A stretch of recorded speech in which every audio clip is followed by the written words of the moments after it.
ছোটবেলা থেকে দেখে এসেছি মা অনেক ভক্তি ভরে ঠাকুর পুজো করে।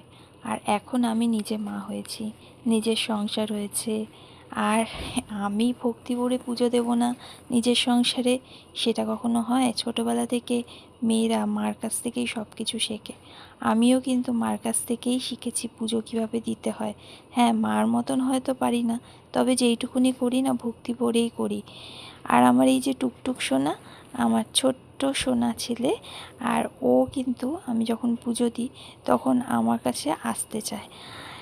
আমি তো ওকে কোলে নিয়ে পুজো দিতে পারি না, তবে কখনো কখনো নিয়েই কোলে তারপর আমাকে পুজো দিতে হয়। তবে ও না একটা জিনিসে খুব ভয় পায়, সেটা নিশ্চয়ই দেখেই বুঝতে পারছো। শঙ্খের আওয়াজ কিন্তু প্রচণ্ড ভয় পায়।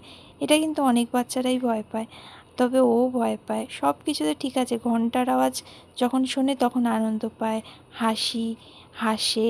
তবে এই শঙ্খর আওয়াজটা শুনলেও খুব ভয় পেয়ে যায়। তোমাদেরও কি এরকম হয়?